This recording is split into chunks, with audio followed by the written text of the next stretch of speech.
People get worked up. Just look at the political debates today. People get angry. They walk off stage. They call people names because they don't believe in Narnia. I'm sorry, Narnia? If there is a Narnia, and someday we're there for eternity,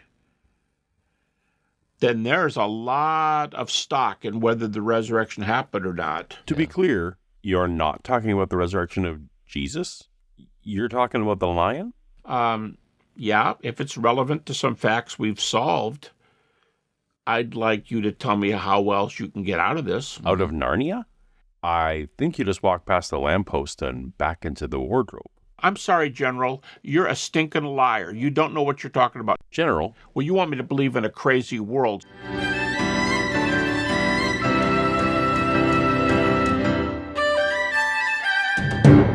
Welcome to Paulogia, where a former Christian takes a look at the claims of Christians.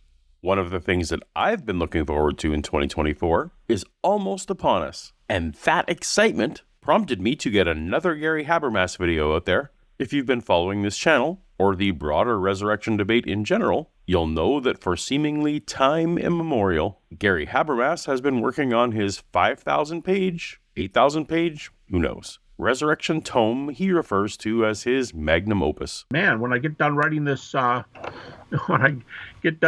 big magnum opus, I can settle down and read whatever I want. Probably wisely, that project was split into sub-projects. You have been working probably as hard on Gary Habermas's magnum opus as he has. Yeah. You're on volume 3 of how many? 4. There's going to be 4 total. That's Dr. Ben Shaw, by the way, who apparently has been helping on the project. But the big news is this. But volume 1 is coming out in January. January 15th. It's available on pre-order now. 1,072 pages.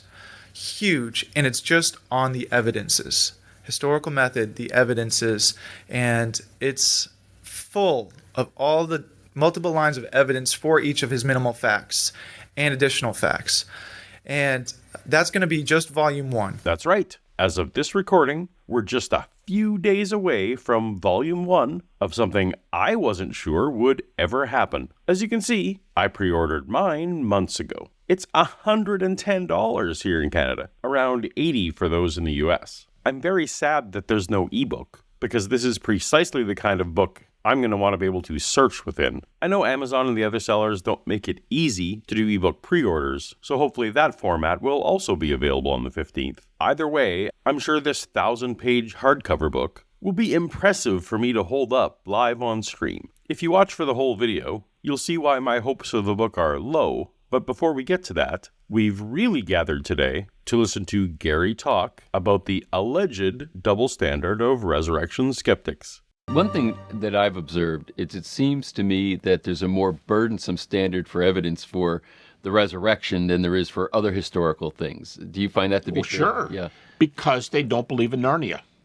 They don't believe in the Yellow Brick Road. I mean, if you don't think there's a Middle Earth or a Narnia or a Yellow Brick Road, it is kind of strange. That's correct. The standard for evidence for some claims is going to be different than for other claims. That's just the way life works. In order to become convinced of something, we need enough evidence to overcome our perception of the prior probability. If a stranger tells me they have a pet dog, I'm likely to take their self-reporting as sufficient evidence because I know a lot of people who have pet dogs, including myself. This claim is very compatible with my prior experience. If a stranger tells me they have a pet lion, I'm less likely to believe based on self-report because I've never known anyone who owned a lion. I once took the Siegfried and Roy house tour, so I'm aware private lion ownership is possible. This stranger could probably overcome my skepticism with some photos. Now, if a stranger tells me they have a pet griffin, this half-lion, half-eagle creature, well, that falls outside my experience entirely. My view of the world would need to change in order to accommodate this claim. As such, I'd rightfully need more evidence. Even video footage might not be good enough, since I know that can be faked. Gary is right. The claim that someone raised from the dead, or that Narnia is a real place matching the descriptions of the C.S. Lewis books, or that Oz is a real place as described in the Frank Baum books, are all incompatible with my understanding of the universe. And therefore, I'm going to need more evidence to become convinced. This is not a fault in my character or epistemology. What might be a fault is if I was philosophically committed to there being no Narnia, with no evidence even hypothetically capable of changing my mind. But if I'm open to Narnia, I'm very justified in disbelieving until such time as sufficient evidence is presented. No matter what the evidence is, you're going to say, well, hallucinations. If you think the world is a natural place, of course you're going to more readily accept a natural explanation than a supernatural one. Even if you believe in Gary's God, that someone hallucinated a deceased friend is still always more likely than that deceased friend actually appearing alive again. Hallucinations happen every day. Resurrections do not. Sufficient evidence will overwhelm even stubborn disbelief. If I hit a griffin with my car, or if my car was lifted by a griffin, that would quickly erase my hardened griffin skepticism. The character of Han Solo went from Force denier. Kid, I've flown from one side of this galaxy to the other. I've seen a lot of strange stuff, but I've never seen anything to make me believe there's one all-powerful force controlling everything. To Force confirmer. It's true. The Force, the Jedi. All of it. Without being open to it at all. Now, coming back to the resurrection, I'm gonna prefer hallucination to any testimonial evidence. Testimony can always be the product of lies or of being sincerely mistaken. But testimony isn't the only kind of evidence that can be presented. Unfortunately for Gary, it seems to be the only kind of evidence he has. Right. And you go, I'm sorry, we have really good early evidence for group appearances, which we do. I'm sorry, but you don't. You don't even have first-hand testimony. The only person who claims to have seen risen Jesus and wrote it down was Paul. That was years after we're told Jesus returned to heaven, so it's not the same body sighting. And it wasn't in groups. We don't have testimony of group appearances. What we have are second-hand at best, hearsay stories that there were group appearances. Isn't that right, Gary? One objection you're probably going to hear is that these creeds are hearsay. All right, so what? You're right. Hearsay evidence isn't really good evidence in court. Objection! Hearsay evidence is not admissible. And it's even worse evidence when it comes to a resurrection. And people don't see hallucinations in groups. Well, people don't see resurrected people either. Mm-hmm. So something's got to give here. Yes, something has to give. The unevidenced story of a story of a story will be the loser here. And as a critic recently said, an agnostic scholar, he said, group appearances are really rough on hallucinations. Yeah. Okay, but group appearances aren't one of your so-called minimal facts that you're trying to explain, right? Lately, I've been doing 6. And I would say, Jesus died by crucifixion. His disciples had experiences that they believed were appearances of the risen Jesus. Because of their belief that he was raised, it is the event that has turned the world upside down religiously.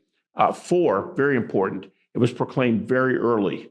And then the last 2 would be individuals, James, the brother of Jesus, and Paul, both of whom become Christians because they believed they had experiences which were appearances of the risen Jesus. Those are the 6 I would use. See? No group hallucinations need to be explained. It's just part of the "for the Bible tells me so" parts. Jesus eating fish for breakfast is also rough on hallucinations. Putting a finger in the wounds is rough on hallucinations. So what? Those are just story elements, until proven otherwise. And one of the leading scholars, skeptics, who used to take hallucinations, he just recently has come out and said, I'm not going to take theories anymore. Wow. I think he sees windows and doors closing on him. What's his name? Not only do I not believe the resurrection, I've listened to Gary stretch the truth enough that I'm starting to doubt most of his casual anecdotes. There's a lot of contradiction in the skeptics where they'll critique the evidence you present, as far as the history and the rules of evidence they'll apply to the history of Jesus and the details of what the accounts are. But then they accept it around other historical characters where there's, they say, oh, this is a validated historical, fact, based on evidence. We already went over this, but different claims are going to demand different levels of evidence. If there are coins saying Julius Caesar was ruler of Rome, Cool. I know that humans elevate rulers. If archaeological evidence points to a violent seafaring people from Scandinavia, I'm going to accept the existence of Vikings, as I know that fighting and plundering and boats are all things that happen. Not inconsistently, I reject all historical claims that there are humans who are the children of gods. That includes any emperors, pharaohs, avatars, demigods, and Jesus. I'm entirely consistent on this front.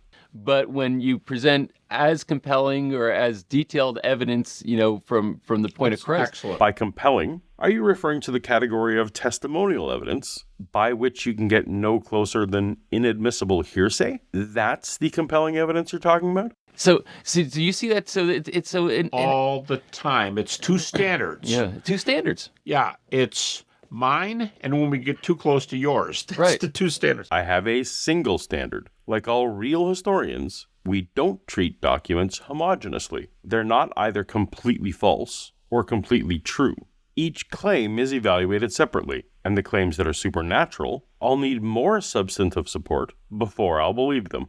This is an actual situation. I was debating a very well-known atheist. Starting your story with, "This is an actual situation," makes me more suspicious of the tale that will follow, at least when it's Gary. What's the atheist's name, Gary? I want to go find the evidence to corroborate your story. Now, later on, Gary's going to talk about audience reaction, so it's a public debate, which Gary doesn't have many of. I've gone through them, and I suspect he's talking about his appearance on the John Ankerberg show with Antony Flew. I actually got to be friends with him that weekend. Habermas and Flew did become friends. The details align well enough to draw comparisons to Gary's reporting here. Fun fact, it also featured an audience question by a young Frank Turek. So here's our first question. And this is for Dr. Habermas. Dr. Habermas, in order to give Dr. Flew some evidence... If Gary is talking about a different debate, he can let me know, and I'll make the correction. And he had just stood up and said, we got to the dialogue part, so we were talking to each other. And he just said, I'm sorry, the Gospels are not good sources. They're too long after the events. They happen too late. And I'm sitting there going, really? They're too long after the events? If indeed I can trust Gary's retelling of the events, and his debate partner was wary of the Gospels, based solely, entirely, and singularly on just the one factor of timing, and that wasn't just a small part of some cumulative case, then yeah, he didn't give you a great reason in the moment. Timing alone doesn't make a claim accurate or inaccurate. An instant report can be false, and a report of something long prior can be correct. Of course, as a general guideline, a historian is going to prefer earlier sources rather than late ones. Now, if I'm right about which debate this is, Flew actually says no such thing. This is everything he says about dates and about gospel reliability. Now, Tony, what do you think about Habermas's facts there? Well, I don't dispute those facts, but I want to say yes, but. And the evidential situation is in many ways very unsatisfactory. For a start, no one knows in what year the crucial event of the crucifixion and consequently the other events occurred. And this is a very remarkable thing. That no one knows the birth date. Well, there are a great many birth dates of important people that are not known.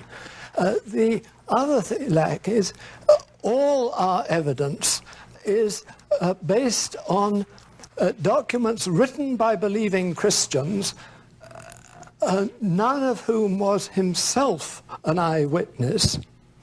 And we have absolutely nothing from the rest of the population of Jerusalem to tell us why it was they weren't converted and whether the earthquakes and other alleged miracles actually occurred or not. Flew's only concern about dates are pinpointing the year of Jesus' birth and the year of Jesus' death. His stated reason for the Gospels not being good sources are that they were written by believing Christians who were not witnesses. And those both happen to be amazing and great reasons for discounting them as good sources. So, Gary, are you mistaken or are you lying? Mark is about plus 40. Matthew's about plus 50. Luke's about plus 55. And John's about plus 65. Everybody puts John at about 95, or subtract 30 from the cross, plus 65. Here's that same basic rant from the debate. Mark's too far away at plus 40. Matthew and Luke are too far away at plus 50. John's too far away at plus 60. And we're not playing the same games, the rules of evidence here. Now, the problem is, this wasn't Gary responding to an observation brought up by Flew. The moderator was asking Flew a question. And rather than let Flew answer it, Gary steps on him and starts interjecting this diatribe about dates that literally no one asked about. But it's historical information that is better in the sense of recording what took place. By the way, the Roman historians, he's right. On Tiberius Caesar, you've got 4 sources. On Jesus, you've got basically 4 major sources. So, Gary, are you lying or are you mistaken? So now when I'm giving lectures, I'll say, how many of you here remember things from 45 years ago? And of course, there's hands all over. 50 all over. 60.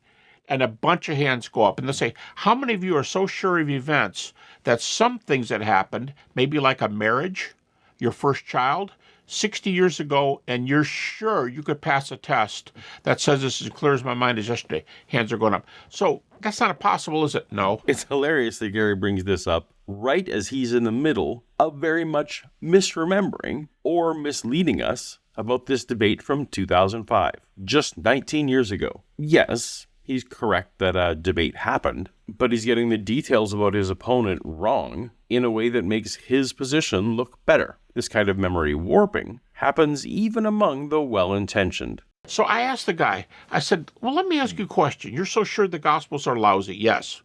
Do we know a lot about Alexander the Great? I actually said this in the dialogue, and he said, yes, we know a lot about Alexander the Great. None of this happened. The moderator, not Gary, asked Flew about Alexander the Great, and the full extent of Flew's answer was a single sentence. Do you want to say that Tiberius Caesar didn't live, or Alexander the Great didn't live and do the things that he did?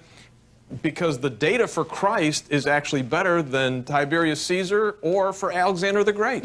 Yeah, but the data about these chaps is not data about a miracle, is it?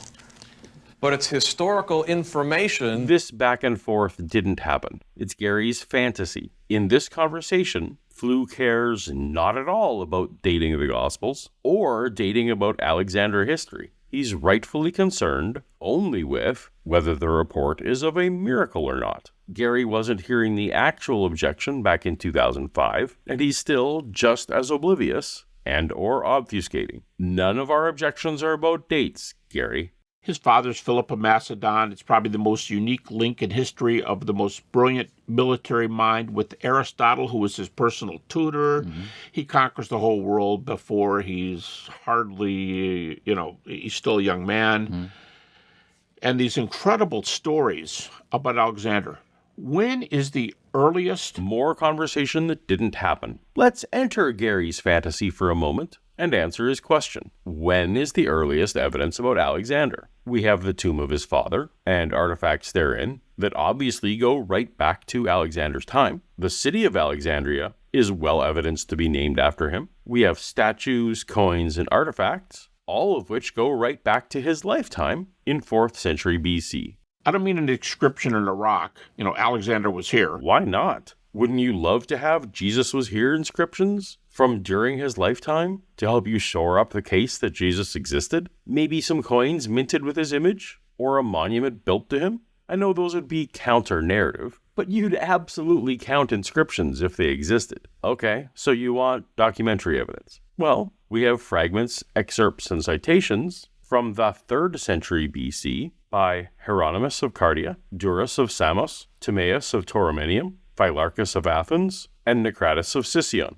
What's the earliest treatment, extended treatment of Alexander? Oh, now it needs to be extended treatment for some reason. Why? Do you keep layering on arbitrary requirements so that you can make the Gospels look better? This feels like moving the goalposts. The guy goes, I don't know.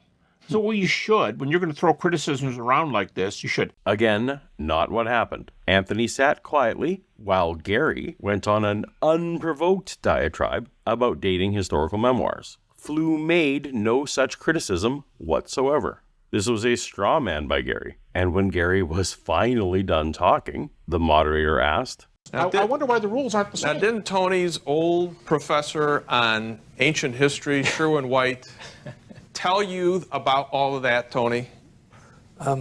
No, not about all of it. Does that seem like a man whose argument has just been demolished? No.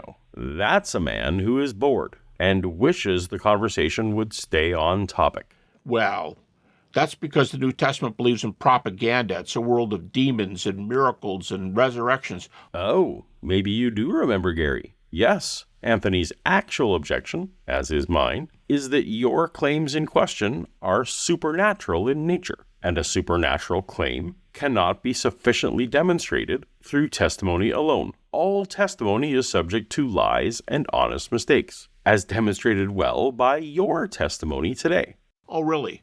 Well, it's a good thing these Alexander books are good history books, because Plutarch, who may have the best-known life of Alexander, the book starts like this. It's commonly believed that Alexander's mother was a virgin and his father was one of the gods.